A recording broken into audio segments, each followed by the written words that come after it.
Dr Bertin Dansou d'EDSTFP Ouémé et le préfet de l'Ouémé Dr Maria Potrossou à la tête d'une délégation au CG1 à Vrancou, centre qui abrite dans l'Ouémé l'examen du brevet d'études du premier cycle BPC, session de juin 2021. Après vérification des enveloppes avec les candidats et un tour au secrétariat, c'est à des messages d'encouragement et surtout de concentration pour un photo de réussite qu'ont eu droit les candidats. Tout le Bénin entier compte sur vous. Aujourd'hui, cette occasion vous est offerte pour mériter cette confiance. Je vous demande de vous concentrer. C'est la seule chose qui vous revient de faire.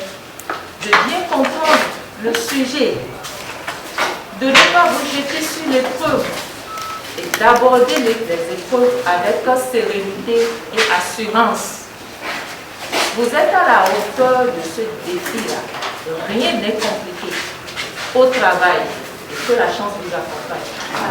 À 8h00, le top de la première épreuve est donné. Pour cet examen, depuis la semaine dernière, nous étions dans les locaux et on a apprêté 32 salles. Je pense qu'avec 30 élèves par salle, et toutes les dispositions sont prises, les salles sont bien nettoyées pour que les candidats composent dans de bonnes conditions.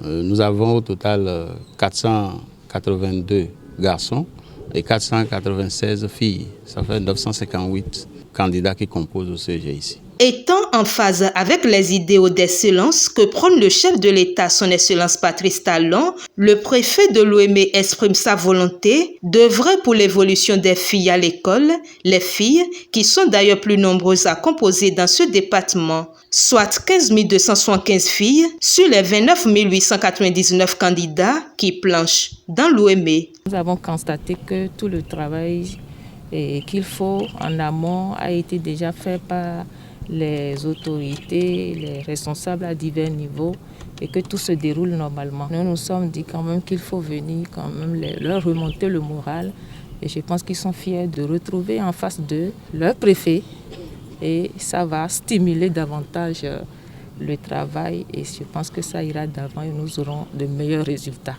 Il y a plus de filles que de garçons. Vous savez, le problème qui se pose en réalité, c'est le taux de maintien à l'école. C'est un problème crucial. Maintenant que les enfants déjà sont dans leur cursus scolaire, nous allons œuvrer à ce qu'il n'y ait pas de rupture ni de suspension et que ces enfants-là puissent évoluer. Je parle des filles plus surtout, que ces filles puissent évoluer normalement. Heureux de la présence du nouveau préfet à ses côtés pour ce lancement, présence pour aussi réconforter les candidats, le directeur Ouémé des enseignements secondaires, techniques et de la formation professionnelle, Dr Bertin Dansou, revient sur les recommandations aux candidats, à leurs parents ainsi qu'aux surveillants de salle. Il n'y a pas d'épreuve difficile. C'est ce qu'ils ont fait en classe, c'est ça qu'on leur retourne. Il faudrait qu'ils se mettent en confiance et qu'ils travaillent avec qualité et nous leur souhaitons du succès. Que les parents aussi les accompagnent. C'est un moment sensible, il faudrait que l'enfant se sente entouré pour se mettre en confiance et travailler mieux. Maintenant, aux surveillants de salle, un examen, c'est pas pour s'amuser, c'est le droit des enfants. Donc il faudrait qu'ils aient les conditions qu'il faut pour travailler. Donc il n'y a pas de brutalité sur eux, il n'y a pas les aider à tricher, et qu'ils sachent que leur sens de responsabilité doit être de mise pour que tout se passe bien. Quant au maire d'Avrancou, Gabriel Gaoutodé, il a au prime abord témoigné sa reconnaissance pour le choix porté sur sa commune pour le lancement départemental avant de prodiguer des conseils aux parents. Je voudrais, au nom du conseil, au nom de la population des parents d'élèves de la commune d'Avrancou, remercier Madame le préfet pour sa volonté de booster l'éducation au niveau de la commune d'Avrancou.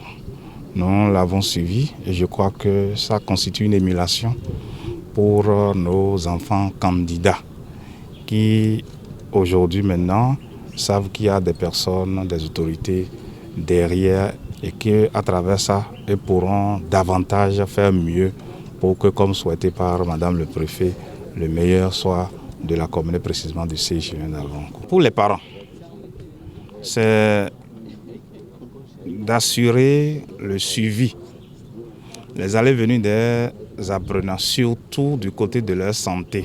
Il faut nécessairement que les parents contrôlent à leur arrivée, en quittant la maison pour ici, qu'ils s'assurent que les pièces d'identité et les instruments sont à jour dans leur sac.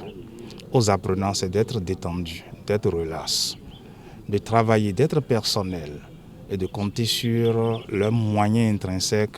Et je crois qu'à la fin, nous aurons de très bons résultats. Et je crois que tel que la nature est présentement, nous allons souhaiter que cela soit ainsi pendant ces 3 jours. Et je crois que ça va bien se passer. Et le souhait, c'est que nous ayons vraiment le meilleur dans la commune d'Avrancourt. Après le CG1 à Avrancourt, qu'a permis sur le centre du CG1 à Promisérité, où composent pour la première fois les personnes privées de leur liberté.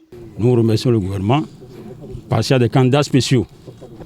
C'est ça, des gens qui sont privés de leur liberté, mais qui pour la première fois ont aussi accès à l'examen.